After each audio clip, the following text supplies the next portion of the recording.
নমস্কার, তোমাদের সকলের প্রিয় পাঠশালায় আরো একটি নতুন ক্লাসে তোমাদের সকলকে জানাই স্বাগত। আজকে আমি তোমাদের সাথে আলোচনা করব ক্লাস 2 এর ফাইনাল এক্সাম 2025 রায়মার্টিন কোয়েশ্চেন ব্যাংকের গণিতের ষষ্ঠ স্কুলটি প্রশ্ন উত্তর। আমি আজকে ক্লাসটি শুরু করে দিচ্ছি, সকলে মন দিয়ে দেখে নাও। ষষ্ঠ স্কুলটির নাম হলো টাকি গভর্নমেন্ট হাই স্কুল এবং হাওড়া জেলা স্কুল। একের প্রশ্নটি হচ্ছে শূন্যস্থান পূরণ করো। লিপ ইয়ার বছরে ফেব্রুয়ারি মাস ড্যাশ দিনে হয়, কত দিনে হয়? লিপ ইয়ার বছরে ফেব্রুয়ারি মাস 29 দিনে হয়। ড্যাশ দিনে হয় এক বছর? 365 দিনে হয় এক বছর। 10 টাকায় ড্যাশটি আধুলি পাওয়া যাবে? কটি? 10 টাকায় 20টি আধুলি পাওয়া যাবে। ঘড়িতে ড্যাশ কাঁটা সবচেয়ে ছোট হয়? ঘন্টার কাঁটা। ঘড়িতে ঘন্টার কাঁটা সবচেয়ে ছোট হয়। তো এই প্রশ্নটি বলেছে সঠিক উত্তর নির্বাচন করো। 3 মাস সমান 30 দিন, 60 দিন না 90 দিন? 1 মাস সমান 30 দিন, 3 মাস সমান 30 দিন, মাস সমান 90 দিন। একটি আধুলি সমান 25 পয়সা, 50 পয়সা না 2 টাকা? একটি আধুলি সমান 50 পয়সা। আমি টিকচিকা দিয়ে রেখে দিচ্ছি। টাকাকে পয়সা করতে হলে 100 দিয়ে যোগ, গুণ না ভাগ করতে হবে? গুণ করতে হবে। 1 মিনিট সমান 30 সেকেন্ড, 60 সেকেন্ড না 100 সেকেন্ড? 60 সেকেন্ড। 10 টাকায় আধুলি পাওয়া যাবে 10টি, 20টি না 40টি? 20টি আধুলি পাওয়া যাবে 10 টাকায়। 3 অঙ্কের বৃহত্তম বিজোড় সংখ্যা হলো 997, 998 না 999? 999। তিনের প্রশ্নটি বলেছি সংখ্যায় লেখো 4,40,039। একক, দশক, শতক, হাজার, অযুত, লক্ষ।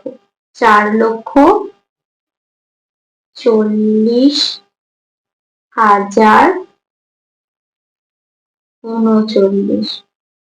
4,40,039।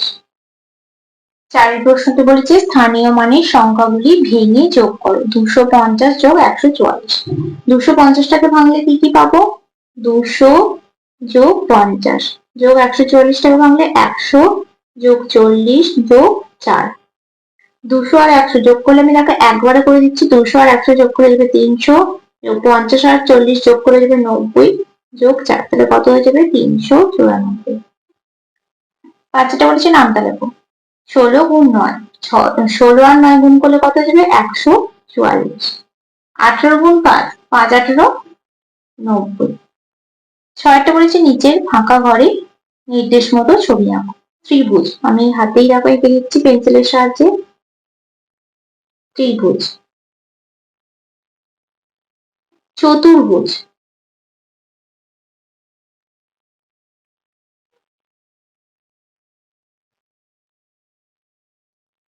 কোনটাও হাতে এঁকে দিচ্ছি, কিন্তু এগুলো তোমরা হাতে আঁকবে না, স্কেল ব্যবহার করে আঁকবে। কখনো তোমরা এটা হাতে আঁকবে না, আমি এখানে হাতেই এঁকে দিলাম। স্কেল এবং পেন্সিল, চাঁদা সবকিছু ব্যবহার করে আঁকবে, কখনো তোমরা হাতে আঁকবে না এইভাবে।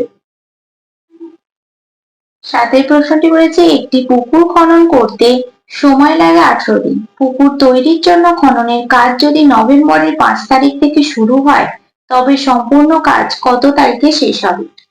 18 যোগ 5, 8 5 13, 18 2। এবার দেখো এখানে 5 তারিখ থেকে শুরু হবে বলেছে, তাহলে কি করব? 23 থেকে 1 বাদ দিয়ে দেব, 22 তারিখ।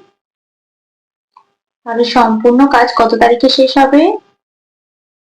সম্পূর্ণ কাজ 22 তারিখে শেষ হবে। 8 প্রশ্নটি বলেছে দেখো 2024 সালে 23শে জানুয়ারি যদি সোমবার হয়, তবে 2025 ও 2026 সালে 23শে জানুয়ারি কি কি বার হবে? তাহলে দেখো এখানে 2024 সালে 2024 সাল তো লিপ ইয়ার সাল, তাহলে কি করব? 366 ভাগ করব 5 7 35, 7 দুগুণে 14, 2 দিন পর, অর্থাৎ 2024 সালের 23শে জানুয়ারি, সোমবার বলেছিল, জানুয়ারি সোমবার হলে 2025 সালে 23শে জানুয়ারি, এগুলো একই লেখাপড়ে ডট ডট দিয়ে দিলাম। কি বার হবে? সোমবারের পর দুদিন পর হবে বুধবার হবে। এবার দেখো 2025 সালের দিন সংখ্যা 365, এটা লিপিয়ার সাল নয়, 5 7 35, 1 5 নামবে 7 2 14, একদিন পর, অর্থাৎ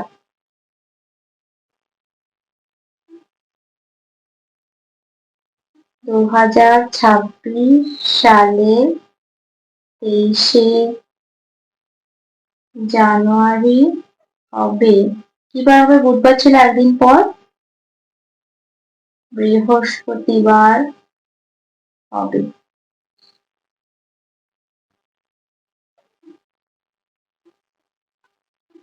তাহলে 2025 সালে 23শে জানুয়ারি, 2024 সালে 23শে জানুয়ারি সোমবার হলে 2025 সালে 23শে জানুয়ারি কি বার হবে? বুধবার। আর 2026 সালে 23শে জানুয়ারি হবে বৃহস্পতিবার। 9 প্রশ্নটি আছে, তোমার শিক্ষিকা তোমাকে লিখতে বললেন 72,029, কিন্তু তুমি লিখলে 52,039, তবে তুমি কত কম বা বেশি লিখলে? লিখতে বলেছেন 72,029, আমি লিখলাম 52,039। শূন্য 3 থেকে বড় দিবে 4 5 6 7 8 9 10 11 12 9, হাত রইল 1, 9 হাত রইল 3 4 5 6 7 8 9 10 11 12 9, হাত রইল 6। তাহলে আমি 19,990 কম লিখলাম। 10 প্রশ্নটি বলেছে তোমার জন্মদিন কোন মাসে, লেখো তা পূরণবাচক মতে কততম মাস লেখো। তাহলে তোমার জন্মদিন, এখানে তোমাদের জন্মদিন লিখবে কোন মাসে? জুলাই। তার পূরণবাচক সংখ্যায় January February March April May June July, পূরণবাচক সংখ্যা কত হয়ে যাবে? সপ্তম মাস।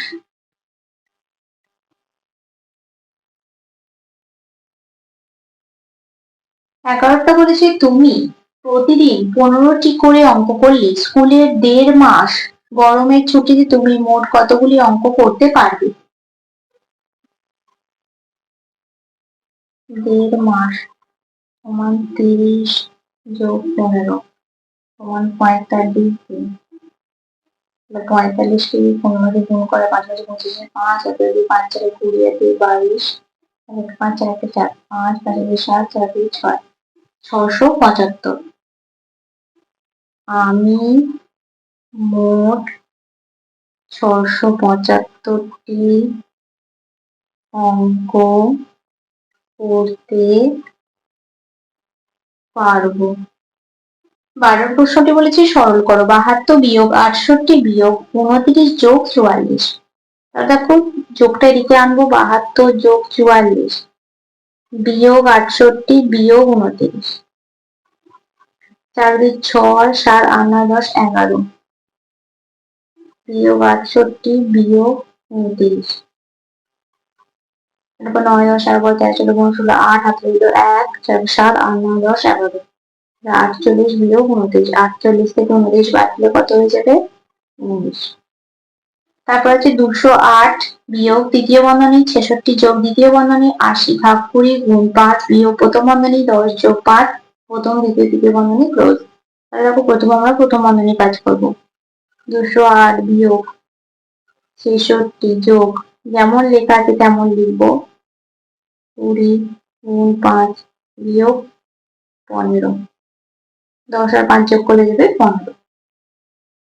208 বিয়োগ তৃতীয় বন্ধনী 66 যোগ এই দুটো ভাগটা করবো, তাহলে কত যাবে? 4 গুণ 5 বিয়োগ 15।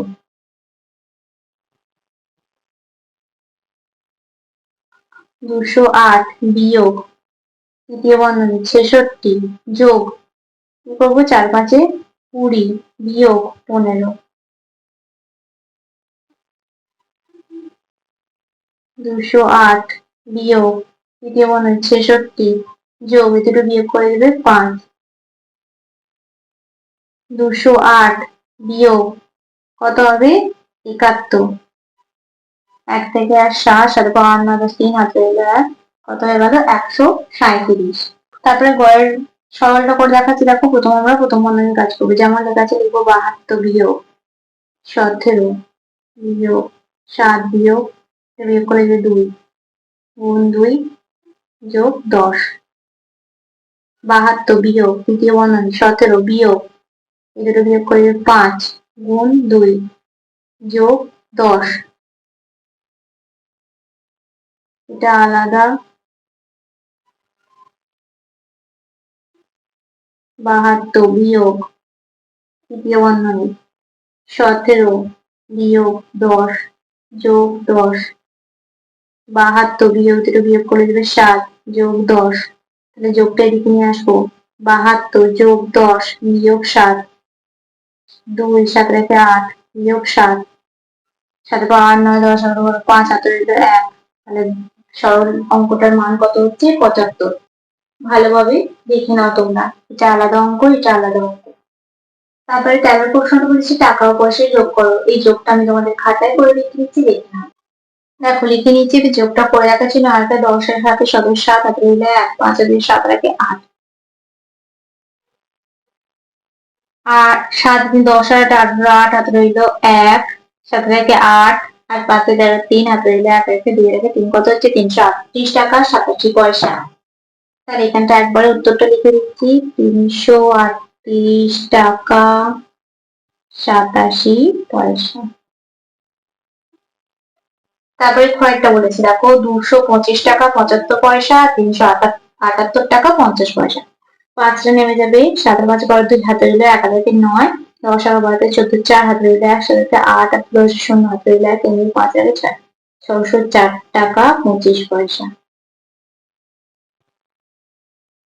তারপরে দেখো 14টা বলেছে বিয়োগ করো, 290 টাকা 32 পয়সা 83 টাকা 57 পয়সা। দেখো আমরা কি করবো, এদিক থেকে এক ধার নেবো 1 টাকা, 1 টাকা ধার নিলে এখানে কমে যাবে 289 টাকা হয়ে যাবে, আর এখানে 100 পয়সা যোগ হয়ে যাবে, কত হচ্ছে 132। এবার এগুলো বের করো, 7 থেকে 2 তে 12 ধরবো 5 হাতে রইল 1, 6 7 আর 9 10 11 12 13 7 হাতে রইল 1, কমে যাবে 0 বাদ দিলে 0 পয়সাটা লিখলাম না, 75 পয়সা। এবার এই দুটো বিয়োগ করবো, 3 থেকে 9 যাবে 4 5 6 7 8 9 6, 3 থেকে 9 বিয়োগ করবো 6, 8 1 মিলে গেল 0, 2 নেমে যাবে, কত হচ্ছে 206 টাকা 75 পয়সা। তারপর আছে 82 টাকা 75 পয়সা গুণ 25 পয়সা। 5 5 25 5 হাতে রইল 2, 5 7 35, 37 7 হাতে রইল 3, 5 2 10, 3 13 3 হাতে রইল 1, 5 8 40 হাতে 41 গুণ 5 2 10 0 হাতে রইল 1, 7 14 15 5 হাতে রইল 1, 2 4 5 আর 2 16, 5 7 5 6 7 8 5 6 4 10 হাতে রইল 1।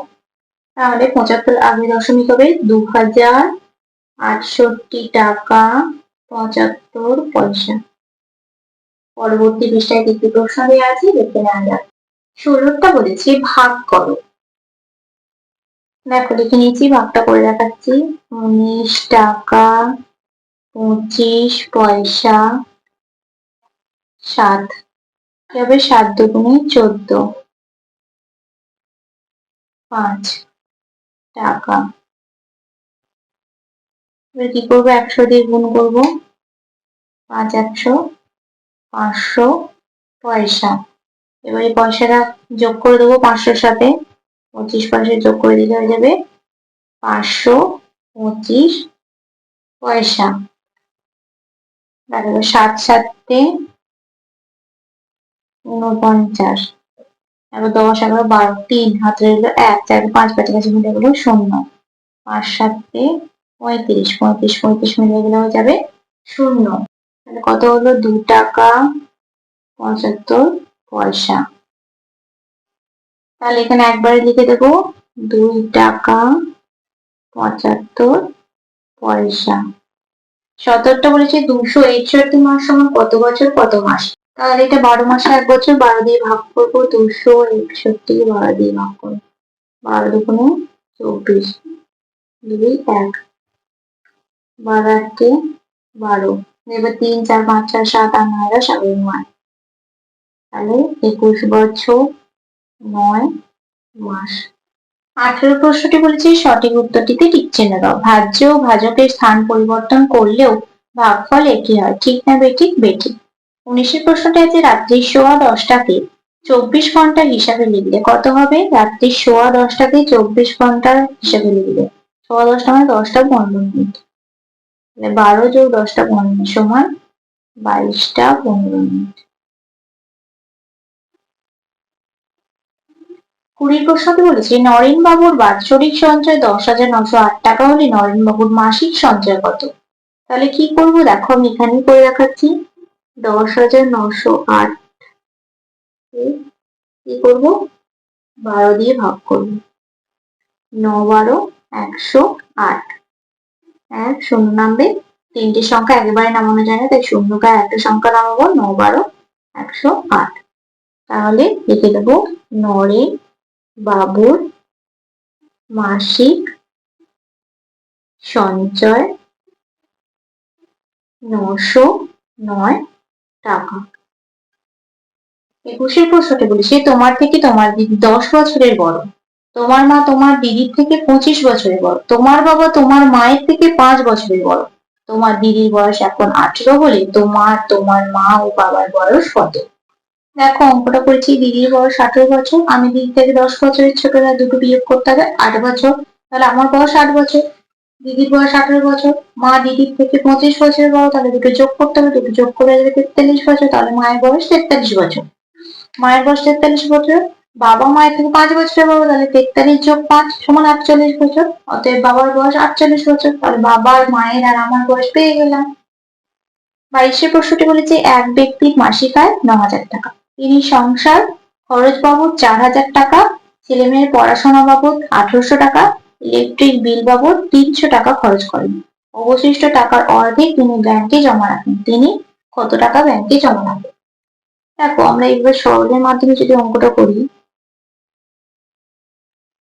9,000 বিয়োগ 4,000 যোগ 1800 যোগ 300 ভাগ 2, 9,000 বিয়োগ 0 0 8 9 10 11 1 হাতে 1 তারপর 2 2 1 4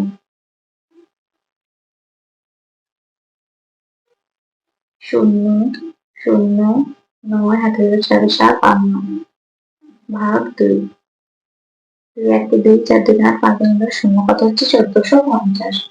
তাহলে তিনি কত টাকা ব্যাংকে জমা রাখেন? অতএব তিনি 1450 টাকা ব্যাংকে জমা রাখেন।